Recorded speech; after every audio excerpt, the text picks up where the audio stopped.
if you can see what I have on screen here with the first slide for setting up the SMART goals. Give me a thumbs up or an okay or any kind of yes. Hi, Stephanie. Hello, hello. Perfect. Thank you so much. Thank you so much. Appreciate that. Thank you. Yeah, and obviously as people start coming in, if they come in a little bit later, they can always catch up and watch the recording. So as I said, we have quite a lot to share with you today, we being me, but also thanks to the people who helped me put this together. And I am just so happy to be getting back to this. It has quite literally been almost exactly 1 year since the last time we did a Dish with Dina monthly wellness webinar. Due to a lot of things, I mean, I've been laid up a little bit and trying to take care of some things on my own and trying to be really conscientious, which I hope that I will be able to share that with you as we go through today's conversation, and encourage you that if you need to take a step back or something, that you sometimes have to do that. So it felt really weird being very detached after being so involved in so many things for so long, but it also felt really good to take some time for myself. So this is kind of part one of part two things. We usually do a mid-year check-in around June or July, and then this is the first time that we've launched this as far as the end of year webinar to help with establishing the next year's goals. So if you do nothing else but keep an eye out for next year, June and July, when we do a mid-year check-in, then you'll be able to be a little bit accountable if you want to, or kind of like breathe new life into whatever you might be working on if you feel like you might have fallen off track a bit. So we will be doing these somewhat regularly, twice a year, and then the rest of the months there's going to be other topics that we're talking about too. I always block about 1 hour, so I usually say these are about 1 hour long live recorded webinars, but I kind of teased this a little bit. I had featured this last week at a conference, and it took a lot longer because people were very chatty and it became really interactive. So I've blocked for myself about 90 minutes. If it tends to go over time, obviously this is still being recorded. You can peace out whenever you want, but I really encourage you to chime into the chat box and ask questions as needed. And this way we can make sure that you're getting as much out of this as you can. Give me 1 sec, because I do need to let people into the waiting room here. Let's admit everybody coming in. All right, let me go into the next slide just for some housekeeping rules here. Obviously, as I said, this is being recorded. You probably hear that notification as you're coming in. You are more than welcome to leave your cameras on if you want to, but please make sure that your microphones are turned off until we open up the conversations, just to make sure there's no outside noises. And I'll say for myself, I'm in New York City. It is always going to be very noisy back here. Whatever, the background is the background. So I am trying to keep as quiet of an environment as possible, but you might hear some sirens, and I cannot control New York City. I would recommend highly, if you don't have something available to you already, either keeping a notebook or a planner or a calendar or something to take notes on while we're doing this. You can screenshot things as we go, but like I said, you'll also receive a recording probably within a few days of today. And you can always go back in and catch anything that you might have missed. We will have time for a formal Q&A, but I'm also going to be utilizing the chat box and the polls as well as we're going through this. I want to also acknowledge that while I am a healthcare professional, I'm a registered dietitian, I'm not your dietitian. So if any conversations come up about lifestyle habits and things along the lines of medical management or chronic conditions, I'm happy to provide some guidance, but I just want to disclaim that all of this is just for your general knowledge. And I encourage you to make sure you're checking in with your doctor regularly and getting proper medical advice and clearance as needed. When you register for these webinars, you're automatically included in the Dish with Dina email distribution list. So you'll get a follow-up email. There's usually a survey, which I'll probably post in the chat at the end of our webinar today. And you'll be in receiving any updates or anything that we have coming up in the future, that we have like events and information on our newsletter. You can always opt out. I try not to inundate. As a matter of fact, I've been kind of lax, so I haven't really kept up with emailing anybody that much with anything. So you are more than welcome to always opt out or opt back in as you see fit. And if you follow me on social media, you can always jump back in and see what things we have going on there, because I definitely advertise, market, promote a lot of things in there. So depending on where the discussion leads, depending on where you see needs of prioritizing different parts of your life, whether it's personal, professional, academic, whatever it might be, then hopefully one or more of these objectives will apply. We might not hit everything, but we're going to try to provide each other with, and I'm going to try to provide you with a way and strategies to help you get from point A to point B so that next year can be super successful in a realistic and sustainable way. A little bit about me, if you don't know who I am, I'm a registered dietitian, second career registered dietitian. I used to do a lot of other things in my previous life. And I'm also the adjunct lecturer and campus dietitian at Lehman College in the Bronx, here in the Bronx. It's actually where I went back to school to get my second degree, my master's degree, my dietetic registration, like my actual internship. And I've been working there on campus. This is going on 5.5 years now, I think. So I'm a teacher there of undergraduate and graduate nutrition courses. And I'm also the campus dietitian in the Student Health Center. I've been doing that since about 2019. I'm Dish with Dina across the internet. So if you just type that in anywhere in a Google search, you'll find me somewhere, someplace. I probably secured that name everywhere, even in platforms I don't really use or I've stopped using. I've also been trained through the CDC's National Diabetes Prevention Program as a Prevent Type 2 lifestyle coach. And I share all this with you just because I have knowledge in some things, but I also have a background in project management and things that help me help people in creating goals for themselves and getting from point A to point B. So blah, blah, blah, lots of other things I've done and accomplished over my life. And I'm really so grateful that everybody always provides me with opportunities to provide my skills and to gain knowledge, but I also am really proud of myself for making sure I let people know that I'm interested in doing things and that I say yes to things that I think align with my goals and my missions and my objectives. And I've learned to say no and set boundaries for things that don't serve me anymore. So hopefully you'll get some of that inspiration as we're going through today's discussion. So I always like to start off with just acknowledging in the health and wellness world that we really should not always consider putting the onus, the responsibility on the individual person. I want to acknowledge that there are lots of systemic inequities that take place, especially in our country. We do not have universal health care. It's a little bit hard to eat within certain budgets, and there's also access issues depending on location too. So finances come into place, education and literacy, the access as far as location or affordability, or even nutritional density of certain food products too. So I just always like to share that as an acknowledgement of not everything fits, or some things might sound like, yeah, that would be great that I can do this, but I need the rest of the system to kind of work with me. To which I say, vote, advocate, empower people if you are in a higher position than they might be, try to bring people up the ranks or focus on providing more access to marginalized populations. And hopefully one day, maybe the world will be a better place as a whole. All right, if I had to pinpoint one thing from the X amount of years that I've been a human being that always tends to come up, but really more so in the last 7 years of me being a dietitian, is the role that stress plays. Whether it is something that is constraining through time restrictions, I don't have time to do something, or there's relationship issues, personal and professional relationships, my job, my home life. Anything that ends up causing us stress isn't always a bad thing. We have this fight and flight response that we do. That's kind of natural to get us out of danger. But when it becomes a chronic condition, when it's something that is constantly happening, when we are constantly vibrating at this very stressful level, it can manifest in a lot of mental and physical health issues. There can be mental health issues like depression, anxiety, frustration, outbursts, self-harm. There can be physical issues like high blood pressure, heart attack, etc. So I really want to ask you, as we're going through the slides and as we're going through these conversations, of what your needs are, what other people's needs are, how often you may or may not vibrate on that stress level. And let's do it right now. Put it in the chat.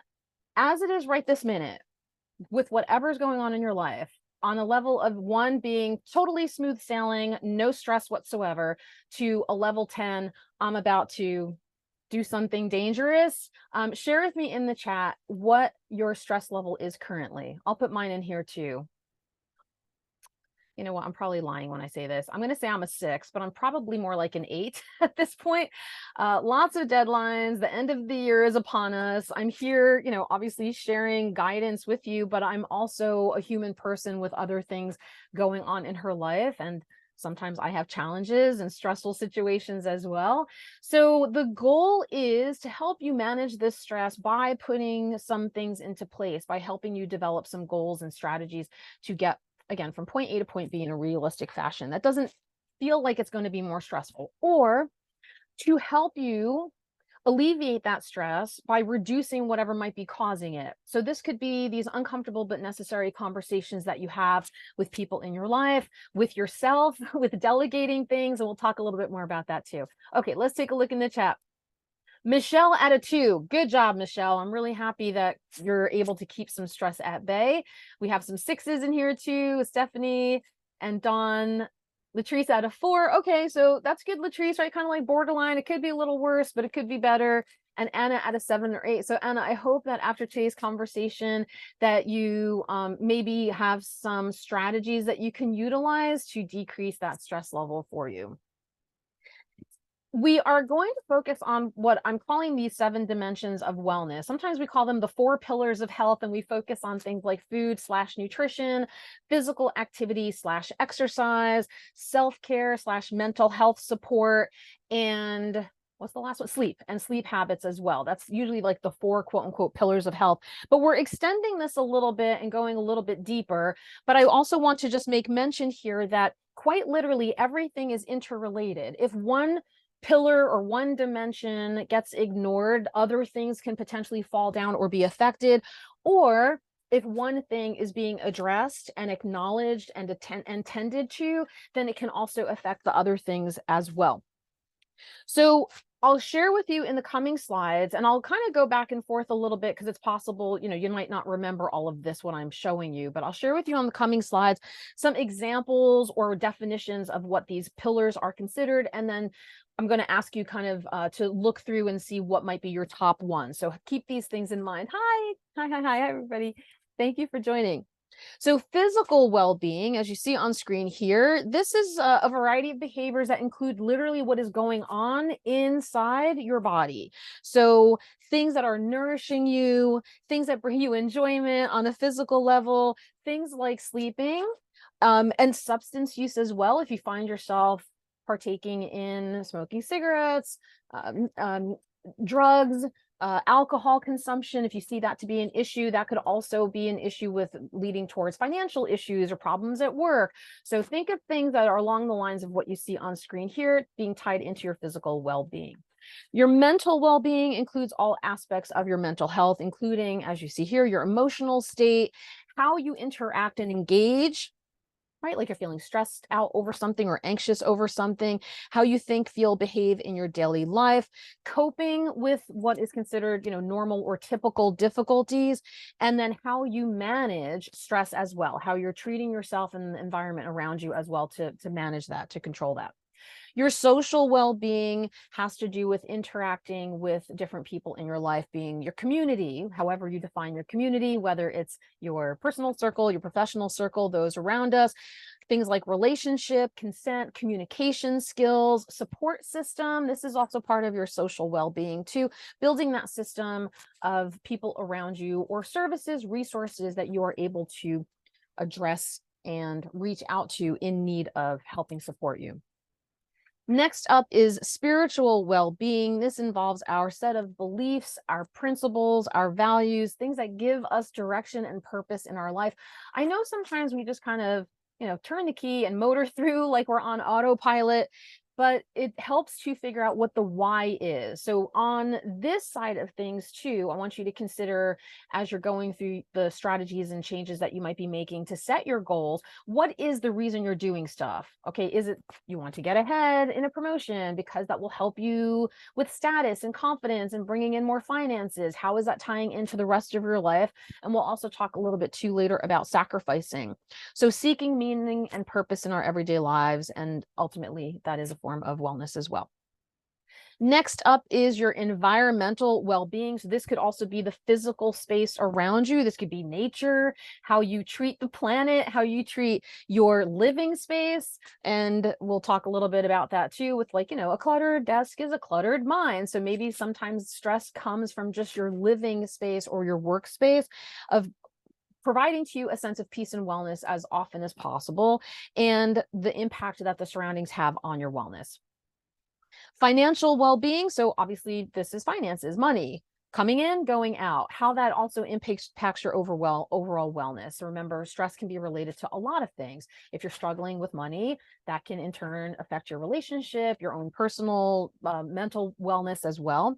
So having that healthy relationship between your goals, your financial obligations, and all aspects regarding that. So here's maybe something like this would resonate with you. And then last but not least, for today's conversation, vocational well-being. So career pursuits.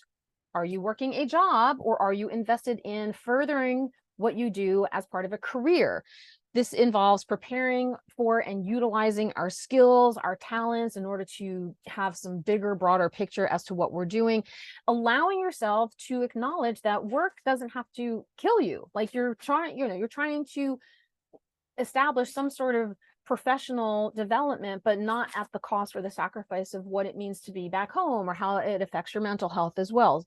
Focusing on self-development, self-discovery. Is this job for me? Do I want to grow and advance in this? Is there a reason why I'm here? Am I just punching in, punching out, and going home? And also seeking opportunities too that seem to be meaningful and rewarding for you in your work setting. So if you work for yourself, if you work for other people, this is maybe, again, with the goals and the steps that we take, having conversations with your boss, having conversations with your staff, having conversations with yourself. So I'm going to, let's see if I can figure out how to do this, because I have about 300 windows in front of me. Let's see if I can get my poll up here. I'm going to try to launch my poll. There we go. I'm going to try to launch my poll, which is your top currently your top 1 to 3 pillars. I think I've prepared this so that you can answer more than one or select more than one. So I'm going to give you a chance to select which do you think out of all of those, right? And they're listed here from 1 to 7. Which do you think are your top areas or dimensions of wellness that you feel you're trying to work on? Can all of you see this poll that I've just launched in front here? Yeah. And okay, perfect. And if possible, I think you can click on more than one. I asked it to do multiple answers. So feel free to select 1 to 3 of your top pillars or dimensions of these preliminary things. This is the preliminary discussion that we're having. And then when we finish up our conversation, we might compare that and whittle it down to, like, it's this thing that's really the primary cause of concern, and this, by doing this one thing, it'll affect the other things, and hopefully thing will come in line. Everything is interrelated. And I want you to also keep in mind too, when it comes to prioritizing things, there are quotes out there, I can't remember from whom, maybe Stephen Covey, because he's my go-to guy, that if everything is urgent, nothing is important. So it's impossible for us to be able to address all of these things at one time. There's going to have to be a time where you are placing a hierarchy on things. It's, we say we can multitask. I really don't believe that we can. So if you had to pick, the 1 out of 3 things, or the 3 things going there, right now, I have vocational because I'm a business owner. I'm trying to work on a lot of business things. And I'm also really trying to prioritize my physical and mental health. So for me, I would be number 7, number 1, and number 2. And I am really doing well in it, and I want to continue doing it as well. So I want to, I'll share a little bit more about that too as we go. All right, let me end the poll. I think about 75% of you have already answered everything. And let's see if we can share on screen what the results are. So, okay, this looks like a lot of people are coming up with the physical health, and then tying in looks like the mental, social, and financial. Okay, so hopefully what we're going to talk about today will help you in focusing in and developing strategies and SMART goals for that. So I'm going to stop sharing that. Thank you, everybody. Let me grab that off screen here. All right, so when we think about what comes first, what do we do first when it comes to preparing ourselves and creating these SMART goals? And I will keep reiterating the definition of these things and like helping you refine this as the slides progress. But we're talking about things like, consider your current commitments. How much is too much that's on your plate already? Are you making sacrifices already to keep all those things going? Or can you make sacrifices of what you are willing to make? So for example, if you're going for a degree, you might have to tell a lot of your friends and family, I'm off social stuff. Like I just can't do anything for the next X amount of months. And I need you to all be okay with that. I need you to be on board with me having to really focus in and spend a lot of time on getting this degree, doing the homework, etc. Compare also of how long you have been doing nothing towards working towards something. And I say this because a lot of people get really anxious about like the fear of success or the taking that first step or like, I'm going to fail. Well, okay, you've lived this long without making the effort and you've gotten nowhere. So why can't we reframe that and try to see what we can do to get you to lead you in the direction of success and to meeting your goals? Also, have there been previous attempts of where those successes and challenges have come from? So what worked and what didn't work? Okay, so keep these things in mind as we're going through this. And I also want you to honestly critique yourself. I don't love the word excuse. I don't love that, but I can understand where people will say things like, I'm just using this as an excuse. So that's an honest critique, because sometimes a reason is a reason, right? Sometimes I can say, listen, I'm spread really thin. There's a lot of things that are an unrealistic amount of work I'm doing. I have to prioritize a million things. There's deadlines going. So this is something that I can't do, and this is something I can't do. However, if we never prioritize something, or I should say, if we want to prioritize something that we really do think is important, we should be able to find the time somewhere. So I want us to be really honest in critiquing ourselves, the way that we've been trying to pursue things, and what might have to come off your plate or our plates in order to be able to accomplish what we're doing next. And then lastly, because this is something too I don't think we do often enough, how are you going to celebrate or reward your success? Whether that's a tangible thing, whether just the mere act of completing something is the reward or is the success. So think about that too. What will I do to treat myself, pat myself on the back? Because I know if you're like me, I remember 100% all the bad things that I've done and how little I've completed and how poorly my execution has been, but I have to actively force myself to remember all of the good things that I'm happy about and that I'm grateful for. And I've made a point to actually write that down on my calendar. Like, I had a lovely day at the beach. Remember that? That was fun. That was an emotional, mental health, spiritual thing that happened in my life. And so that might be something that you want to consider as well. What are things that you're rewarding yourself on? If you've never heard of what a SMART goal is, I'm assuming a lot of us have, depending on where you're working or what you're doing in your life, but right here is giving you the acronym above the letters. So we have, and you might have seen this written different ways. So we have the S as a specific component of what the goal is, M as measurable, A as attainable. Sometimes you'll see that also as achievable. R as relevant, or sometimes you might also see this as realistic, and T is always going to be some form of time restriction or time boundedness. So that is a SMART goal. When you are developing the SMART goal, the things that I've written down below, the things that I want you to also consider is similar to what I was just mentioning before. Assessing your current situation. Is whatever is going on right now able to accommodate some extra stuff? If not, then maybe this is an opportunity for you to see what you might need to remove or drop out of.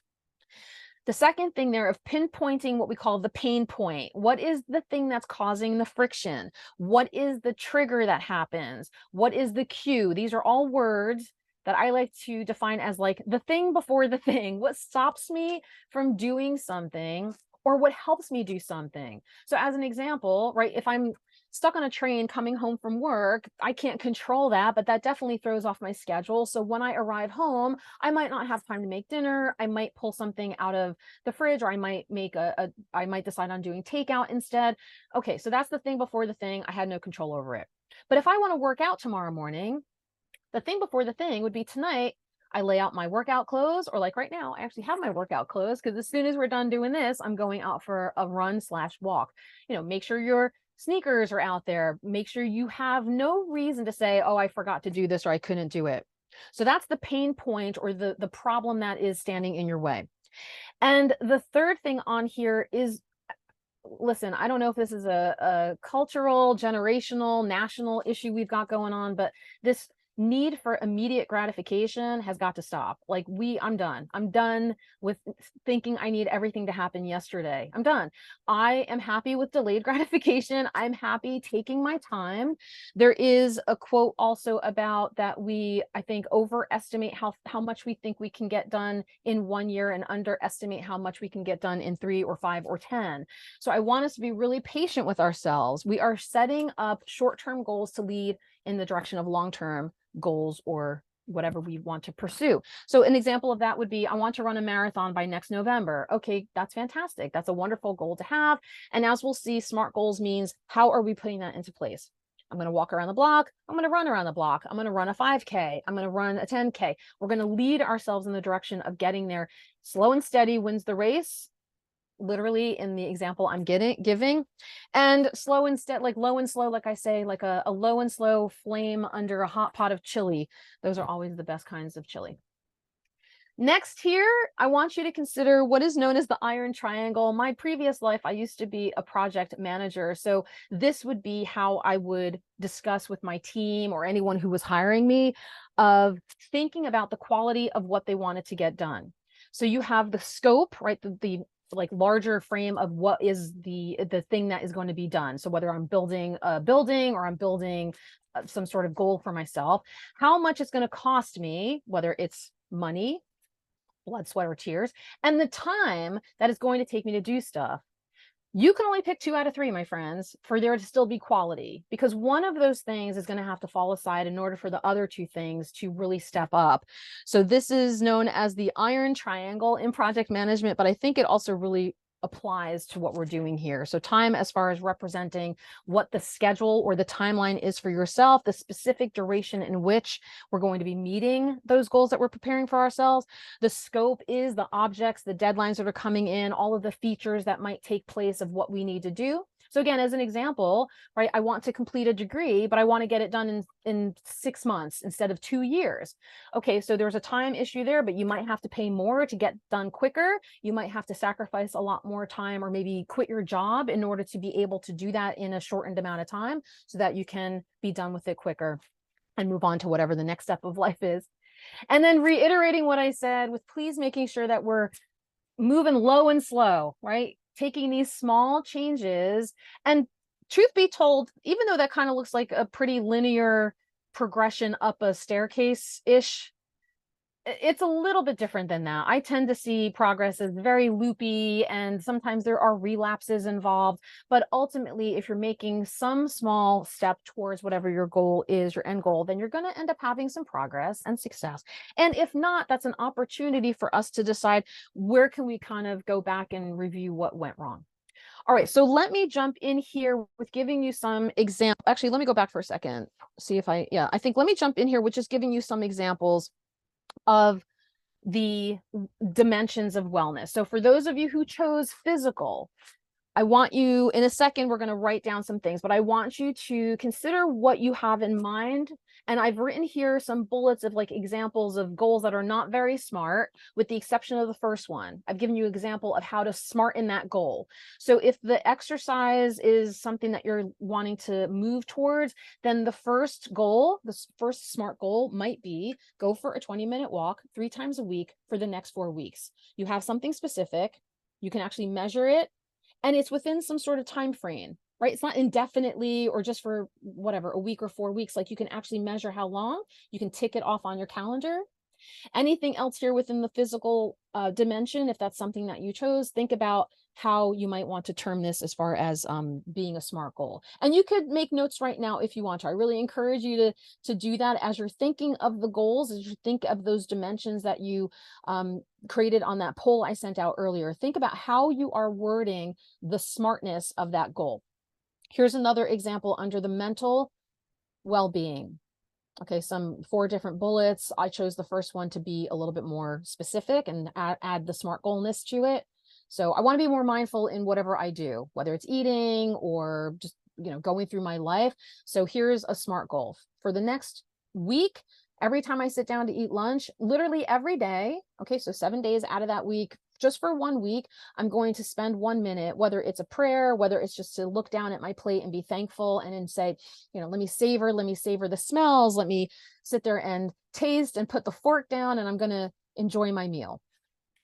The next example for social, if you chose the social well-being dimension, here's an example too. So some of those examples in the bullets, and then the bottom second bullet to the bottom is, I want to be more adventurous. I want to get out there and do more things. I'm tired of being isolated. I'm tired of living in the virtual world. Hello.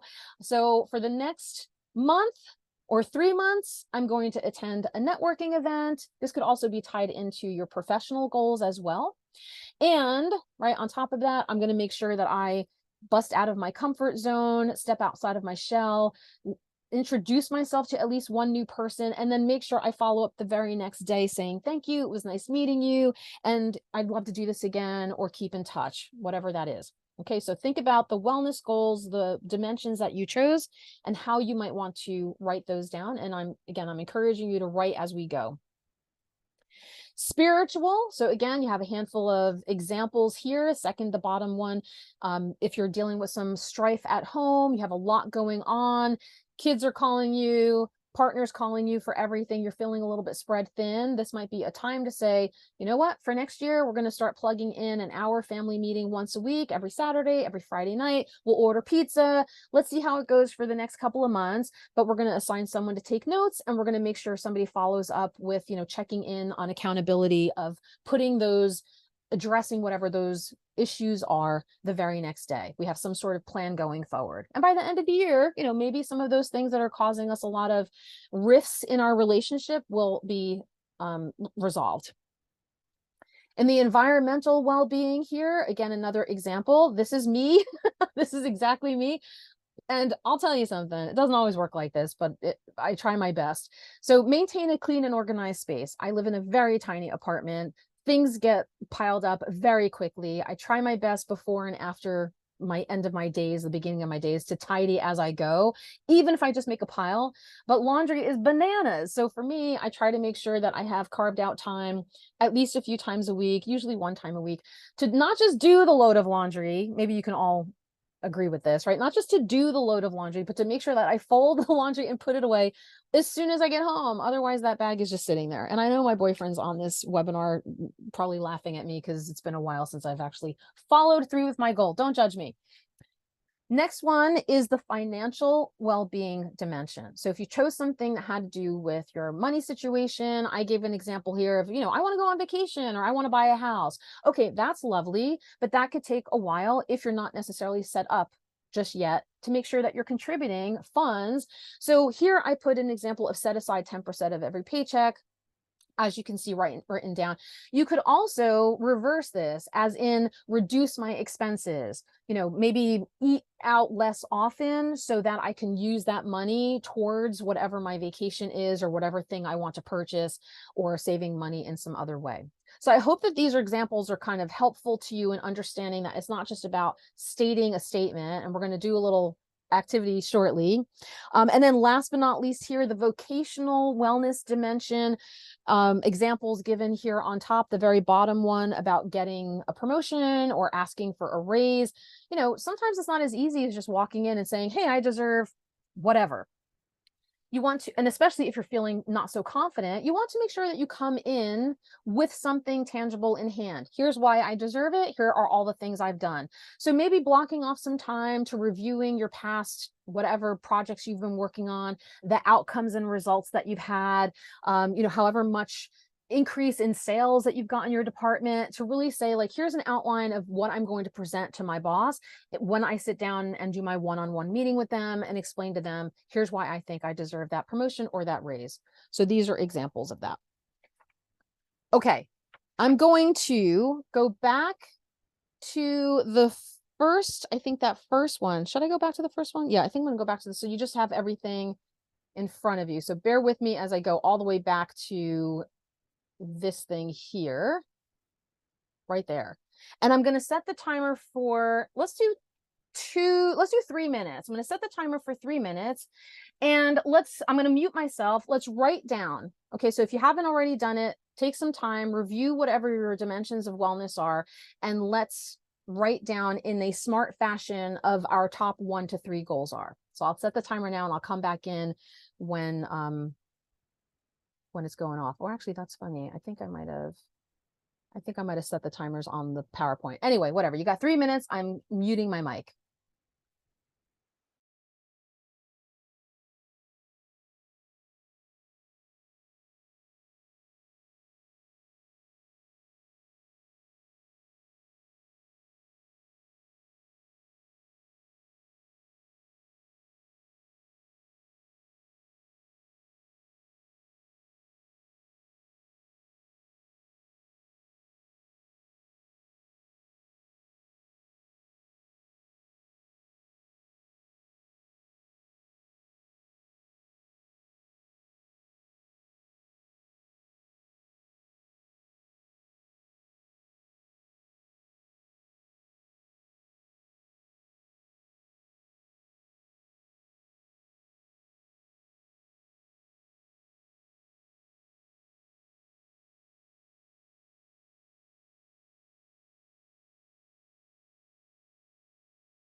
About 40 seconds left.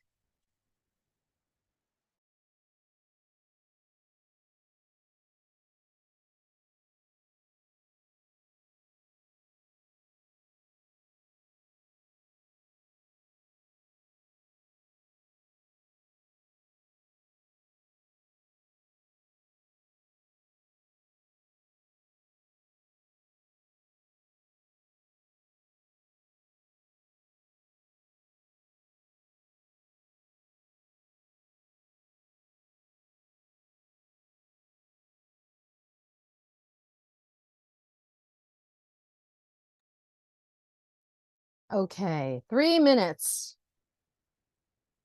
As I'm advancing back to where I think I left off, if I remember correctly, I'm going to ask anybody who would like to share, can you put in the chat what your SMART goal is? Or if you'd like to, you can raise your hand and speak it if you want to. See, I knew I put the timer on here. That's so funny. 3, 2, 1. Okay, I had a feeling that I did this.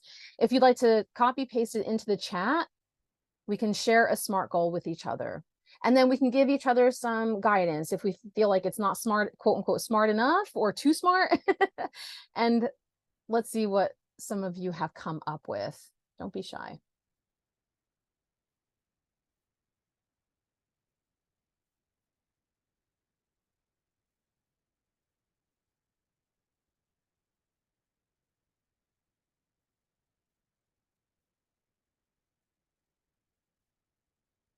Let's take a look. Oh, okay, Lisa. I think I can see this.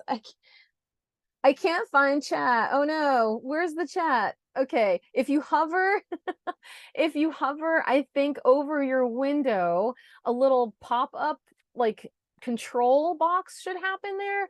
You don't know where it is. It's not popping up. Would you like to unmute yourself if you want to share instead? Yeah, go ahead. You can do that. There you go. Yeah, hi. Hi, how's it going? Ciao, Bella. Ciao. Elisa is zooming in from Italy. Good evening to everyone. Okay, so am I supposed to only talk about the 3 points I chose, right? You can pick one if you want to, like what particular dimension did you want to focus on as a priority, and then share with us the language you use to create your SMART goal. Okay, I simply wrote that I want to focus on my physical, mental, and spiritual. For the physical, I want to carry out my daily self-care, which I've been doing for quite a while. And this means that I have to exercise every single morning because I have to respect my working schedules, which are in the afternoon. And so in the morning, twice a week, I go to physiotherapy. And the other days, I have my own organized exercise room where I try to do a little bit of treadmill and stuff like that. And then I found a guy on Instagram, Master Yang, who teaches you Taoism and like special movements that help me find the spiritual part in me, which is always related, and the mental balance, because it's more a work of stretching and balance rather than sweating out the first part of the morning part, which is good for me to release my toxins and stress as a teacher. And then I do the quiet part, which is so relaxing with Master Yang. And then mentally, I feel quite peaceful with myself. I've reached my 53 years of age where I've already gone through a lot of parts of life where I had tough trials in life before, but now I've reached this beautiful period of peace where I just want to experiment with reading more, learning, writing. Lately, as you know, I've been trying to experiment in writing and doing things differently. I love going out in nature every weekend. If everybody in the family is doing okay and they don't need our assistance, we love going out in nature, mountains, woods, things like that with our dog too. It's really good for the weekly mental and spiritual balance when you have less time. And of course, cooking as much as possible, homemade food is vital and essential, not only for saving money, like you said, but also because it's better for us. Well, it sounds like you're very comfortable and you probably already have been instilling some of those routines and just kind of making sure that they are consistent. So did you create for yourself some sort of time boundedness? Like when you said with your morning routines, did you say every day, but like every day for 30 minutes? Is there a stop and an end point? And then every day, 7 days a week with no rest? Or do you have some time that 5 days out of 7 days is okay and you can give yourself a little break every so often? Well, I'm not that tough with myself. I just follow my instincts. I know that after 35 years of carrying out this running my own business job, I know that I want to work only in the afternoons because I'm not a slave to money. So I try to give mornings to myself where I can have that me time. Sometimes I call myself, what's it called, like a time millionaire, where you have to organize and schedule your own time. So I have my duties as the house cook, or taking care of the house and keeping it clean. But about 2 hours every morning are for myself. I hope I'm not making anybody suffer for this, but Yeah. sometimes it can become 3. I don't care. Elisa, I agree with you. And over the course of however many years of me not designating time for myself, it feels sometimes like it can be a luxury, but it's either that or I'm not the type of person who wakes up, turns the alarm, and just hits the ground running. Like, I definitely need time to ease into the day.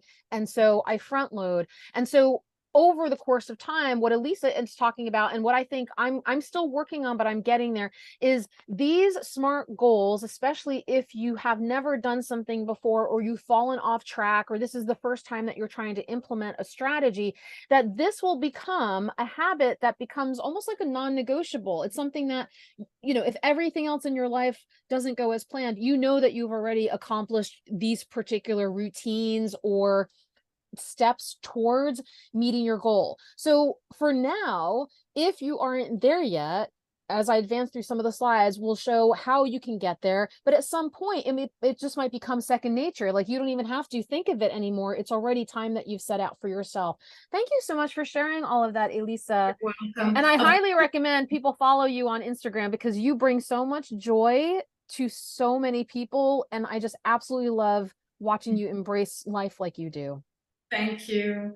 Thank you. And of course, there can be bad days where maybe you have a pain somewhere. You still continue your exercise, but avoid working on the inflamed area, which is very important, but never give up. Yeah, I love that. Like, we'll talk about that too, I think, in a bit, where it's making sure you also honor and recognize days where you might have low energy, you're sick, you're recovering from an injury. So you could still, obviously I'm disclaiming, with medical clearance, you know, you could still move what you can, or do some other form of physical or mental exercise in that sense. You know, maybe you journal, maybe you do some chair yoga or something like that, that helps you at least just acknowledge like you've done something towards prioritizing whatever you're committed to. Okay, thank you, Elisa. I appreciate that. You're welcome. Thank you. Let me take a look in the chat here. Oh, Yasmin, thank you. So, SMART goal for 2024: act with more agency over my life, taking consistent action to pursue the professional dreams that you have. And okay, so that's the why that's tied in there too. If everybody's looking at the chat, if not, I'm going to read what Yasmin had written about sharing her talents, inspiring others, fulfilling her purpose. And so now we get into the more specificity here. I will do this by setting professional monthly goals, and then reviewing the progress of these goals every week, and then marking off the milestones of her progress actively. And the first step is creating a goal for each month starting in December, so that if she can kick it into gear, I love this, get into the groove in January 2024. So Yasmin, that sounds fantastic. Like, you've really demonstrated the exact plan of action that you have there in order to meet those longer term goals that you have for yourself. I really appreciate how much you put in there. Would anyone else like to share, either in the chat, or if you'd like to open up your mic, raise your hand? Because we still have some more to cover, and I know we probably have about 10 or 15 more minutes towards the end of what was, the official ending of this webinar. But if we go a little bit over, or if anyone wants to stick around and work through some more of these things, I'm happy to extend my time with you. Okay, I don't see anything else in the chat. Nobody else, I don't think, has raised their hands. I'm raising my hand. Oh, you're raising your hand. Go ahead. There you are. I see you, hon. Hi.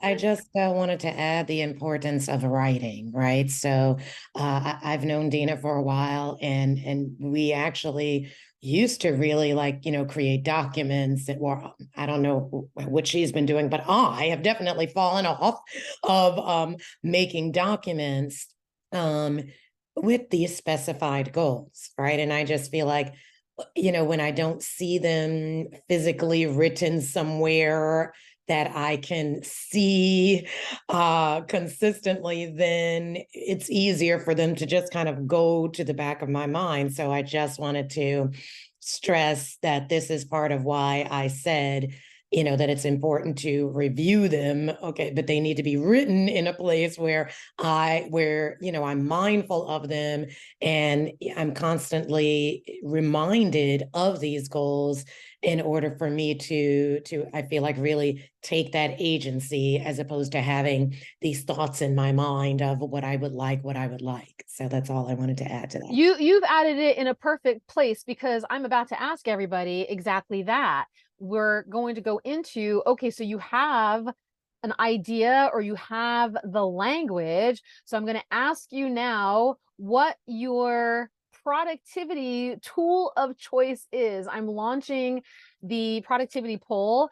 Is it something analog? Do you like sticky notes and colorful markers and paper planners and things you can write on and wipe off? Do you like digital tools like your iPhone, your iCal, your Google Calendar, apps that you have that keep you on track? Is it a combination of both? That's what I do. I dump a lot of things. I write a lot of things. Then I carry around my phone with like one-stop shopping. So you'll see it in a second. Everything's in my calendar. Or do you just live by the seat of your pants and somebody will eventually tell you there's a deadline coming and then you'll just figure it out when that happens and you don't write anything down or keep track of anything? And we're talking about productivity, like how to keep yourself on track with tasks and timelines, but also like meetings that you have to go to, appointments that you have, checking up or checking in on things. So what is your go-to tool of choice?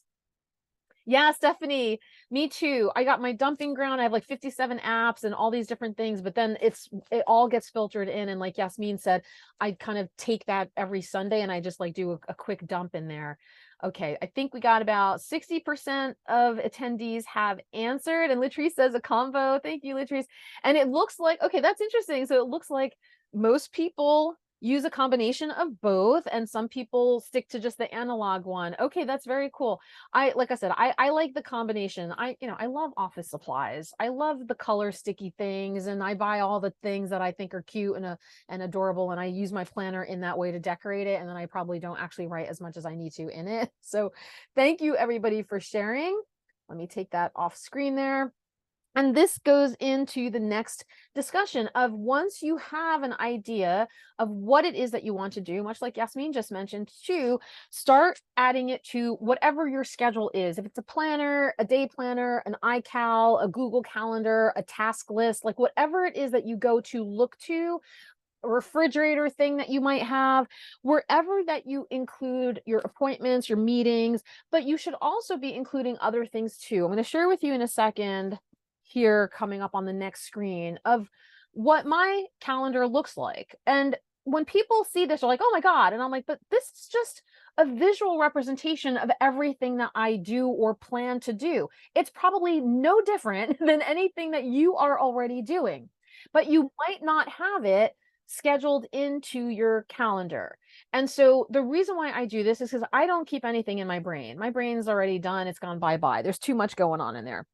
So what I tend to do, like Stephanie just mentioned also, I have like a couple of places where I dump stuff, I scribble things, and then at the end of whatever, my meetings, my week, the night before, I then plug stuff into my calendar, or the week before I plug stuff into my calendar. I color code a lot of stuff too, so I can see a visual representation of, okay, things in that light blue are like computer time, phone calls. I'm online and doing something in some way of corresponding to something. So that's focus time for me. I do not answer every email the second it comes in. I don't allow notifications on my phone or my computer. I need to be focused when I'm doing things. The yellow stuff is travel time. So maybe I'll do, listen to a podcast, or if I have time, depending on where I'm traveling. The subway is not great, but I'm not pulling out my laptop there. But maybe if I'm on the bus to my mom's in New Jersey, I might take out my laptop or my iPad and read and do some work while I'm there. So sometimes I'll have like a double task in that same kind of time block there. There's also some white space, right? I allow for buffers, extenuating circumstances to pop up, interruptions to happen. I try not to block off so much. And this is a visual representation, but it's also an ideal representation. Does it happen 100% like this? Absolutely not.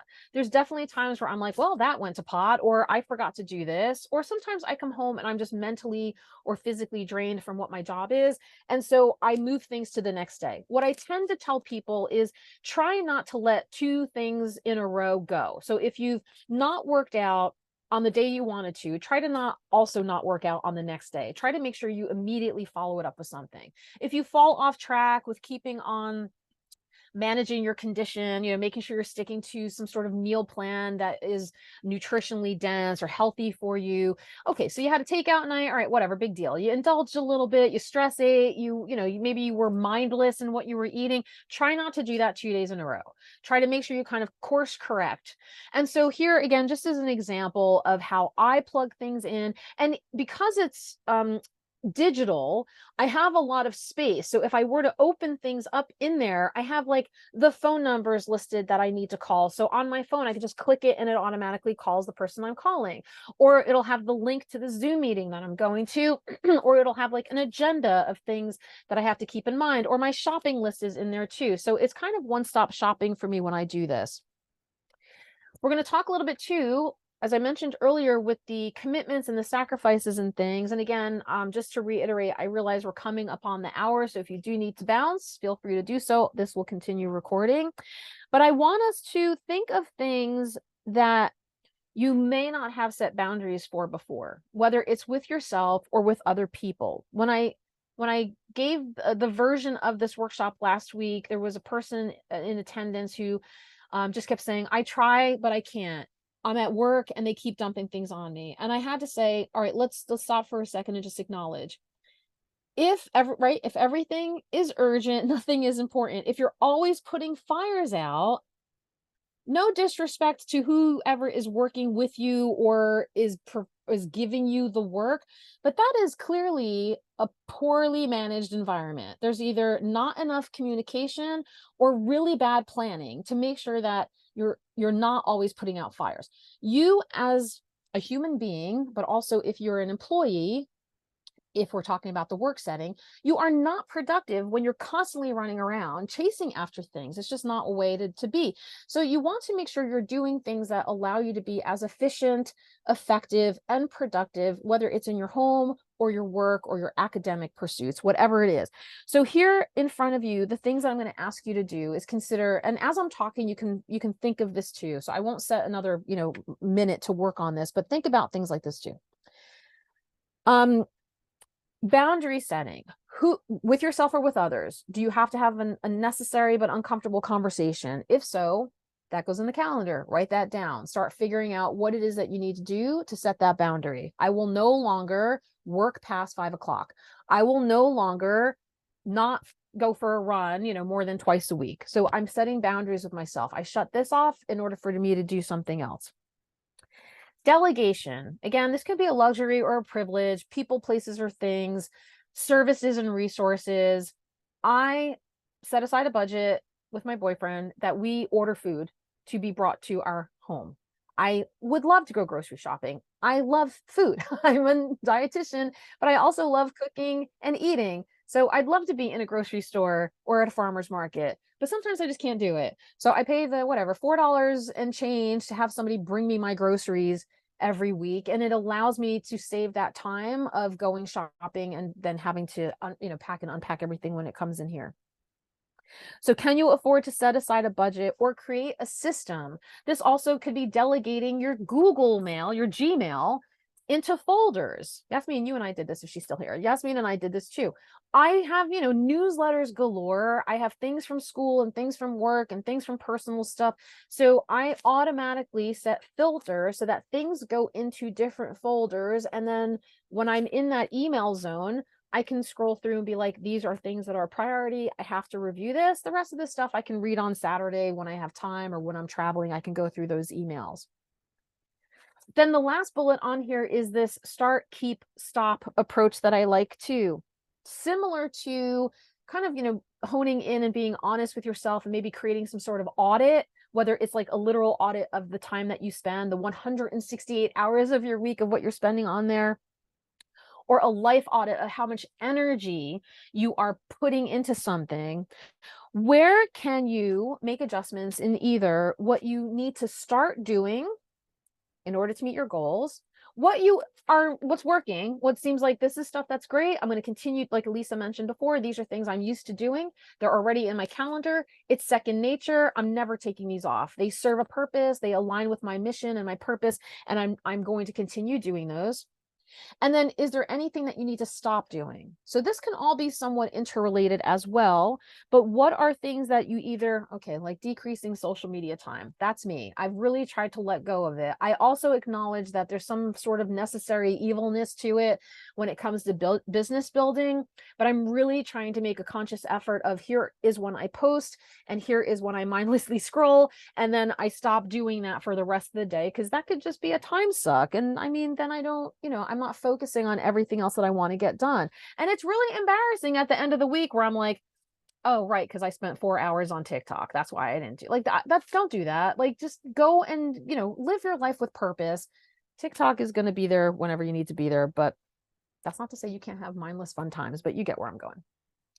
Okay, let's take a look in the chat here. Thank you so much for those of you going in. Thank you. Okay, so I left off with Stephanie. Thank you, Dawn.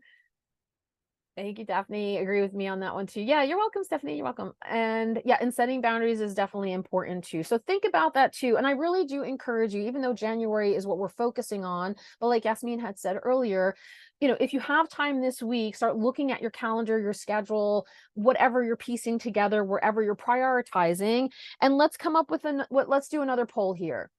If you now kind of whittle down to, okay, after the 1 to 3 things I was thinking about, am I making any changes to anything in particular? Let's go to the primary goal duration. How long do you think it's going to take you to get from point A to point B or C or Z in that case? How long do you think it's going to take for you to complete your primary goal? So if your goal is to run a marathon, you have a year, because in America, that's not, or New York City, that's not until next November. So you have a year to do it. That seems somewhat luxurious, but if you're going to have your master's degree, that might be 1.5 years, or if you're going to try to do a condensed version, that might be 6 to 8 months. It could also be something that you can turn around in 24 hours. Like, I'm going to start tomorrow. I'm going to go grocery shopping. I'm going to clean out my kitchen. I'm going to start doing laundry more frequently. So how long do you really think it's going to take you? Because here's where I want you to start working backwards, right? So those small steps of, okay, for me to get to this point in 3 months time, I'm going to mark that on my calendar. This is when I'm planning on having that completed. I might underestimate or overestimate whatever efforts I need to make or whatever other people need to help me with, and think about how long that might take you. So I'll give that a second if anybody wants to continue answering that poll. And this is something too, whatever role you play, we all play dual roles. I'm a caregiver for my mom. I mean, she's fairly independent, but she relies on me for some things. I'm a partner to my boyfriend. We don't have children, but we have a cat. That's our fuzzy child. I'm a teacher. I'm a mentor. I'm a business owner. I'm a lot of things to a lot of other things, right? Or other people. If you are a parent or a partner, if you are a teacher or a student, if you are a boss or a staff person, what do you need to ask of yourself and what do you need to ask of someone else? And then in the same respect, how are you going to receive that request? Right? Because if you want to be like, let's all live warm and fuzzy, compassion and empathy for everyone, kindness and love in our hearts, let's meet our goals, but then you're the one standing in the way of someone else trying to meet their goals, or you do not have the ability to listen with open ear holes and allow that person to share with you what their needs are, or make them feel kind of defensive in meeting their needs and not having patience and having that conversation and receiving it in that way, then I want you to also encourage yourself that, I like to work towards a mutually beneficial relationship or a win-win. I don't want to take everything and leave people with nothing behind. That doesn't serve me. That's not who I am as a human. Okay, let me end this poll. Thank you for those of you who participated in this. Okay, so most of you are in the 1 to 3 months. I mean, that could feel somewhat realistic and doable. So again, going back to those SMART goals of saying, from this point to however 3 months from now or 1 month from now, this is what I'm hoping to achieve by then, and then backing it up.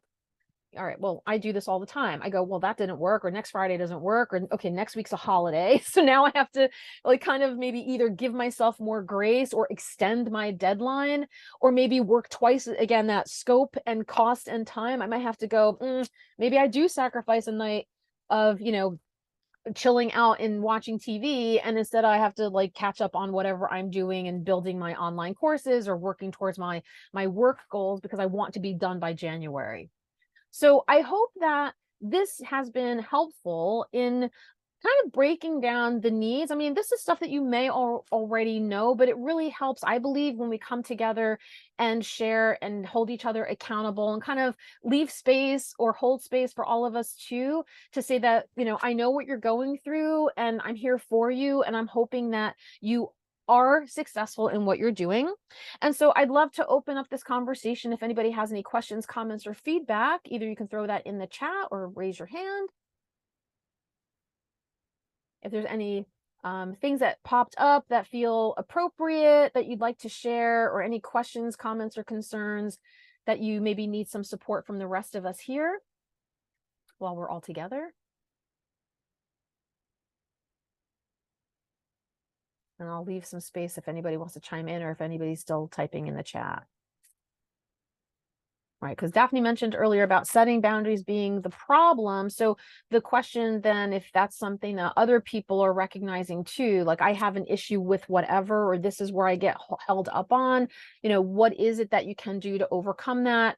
Is it something that you need more support on? You know, can we help you with advancing towards that? Do you kind of understand what you need to do to take that next step? Is the person that you need your help from in helping you set those boundaries, as the example is given here, you know, able to receive that? Yeah, there you go. Okay, good, good, good. So you have the 1 to 3 months, joining the gym. Yes, Okay. Dina. Yeah. Hi, so long, no time no see. I know, my dear. How are you? I'm good, just very busy with work. Of course, I was going to say you're at work right now, aren't you? You have the I am at work you have the right now. lanyard on. It's so nice to see you. Exactly. So walk us through a little bit about that. Is that tying into the boundaries as well, of like, you know, I want to get, like, joining a gym is different than I joined a gym, I don't go to know. it. So, Exactly, and I waste money and then I stop and then I can't find time yeah, anymore to do yeah, it, to continue. yeah. You know, my dream is Thank you, always Dawn. to take a Pilates class. Okay. And I've been trying for 2 years to get on one. So remember we talked about triggers and like the thing before the thing. So where is the Yeah. holdup for you, do you Hold think? up is that I work a regular job, 9 to 5. Yeah. Then I go home, I have to cook. Yeah. And the weekend I have to clean. So it's just a vicious cycle every day, every week, that I go through all these things that I have to do to Yeah. keep my family healthy, to Running. keep my life, my environment like, you know, clean, like you said, cleaning and everything like that, right? My Yeah. cats, I have 2 cats now, which is crazy. And yeah, so it's just a vicious cycle. By the end of the week, you've done all this thing, you're just tired, too tired for yourself. Well, that's So a good discussion, right? Because tiredness can be fatigue. Fatigue could be you're now resenting maybe other things that you're juggling. So not to put you on the spot, but something to maybe consider is the language that you're using of, I have to be the one to do all these things. I have to be the one who cleans and takes care of my cats. Exactly. So are there opportunities for other people or other ways that, you know, can lift that off? Like, you know, so out of 48 hours on the weekend, and you allow yourself a 45 minutes to an hour to go do the Pilates thing. Like, you'll be right back. You can clean when you're back. Yeah. So there's a lot of places that you have to cut yourself from, like setting boundaries at work. Yeah. And then setting boundaries at home, Yeah. delegating at home and stuff like that to try to squeeze that extra time out for yourself. Yeah. And with all due respect to us as humans, because I know a lot of you here, and I know we're all very big on, you know, being go-getters, some type A personalities too, of, you know, we really strive to be excellent at what we do. But I guarantee you, if anything happened to you where you were not able to fulfill a commitment, somebody would take over 100%.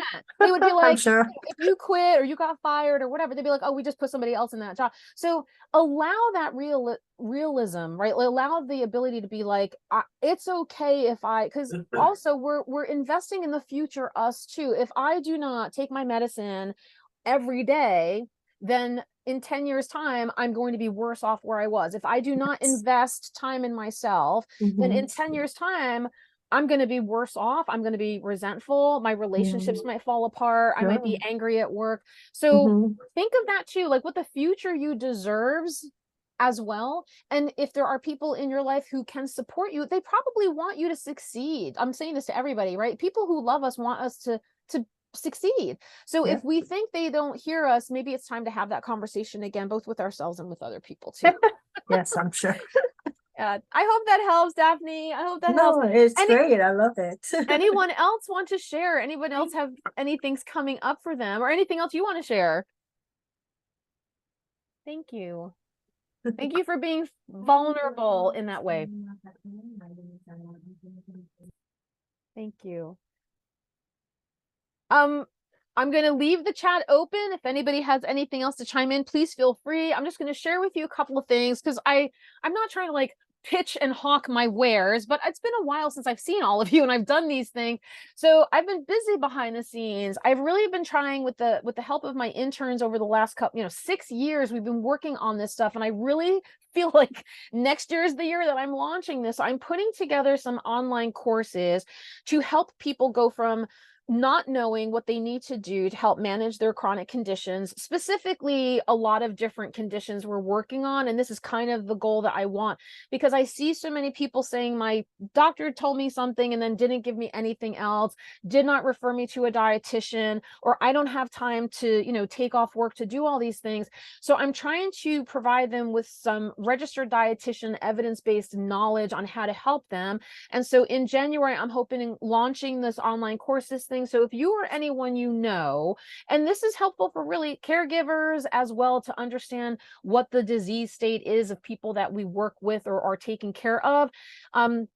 It's just 4 weeks worth of like modules, and I feel like it's quite affordable. It's $28 for 28 days, and I'm probably going to allow like 6 weeks of being able to access the course, and then it kind of shuts down on you because it's meant to just be like a real quick and dirty, here's what you need to know. You've been diagnosed with something. Here's what you need to know, what you need to do, and then the next steps. Here are the questions you need to ask your doctor. Here are the people that you should be reaching out to. Here are the things that you should be managing.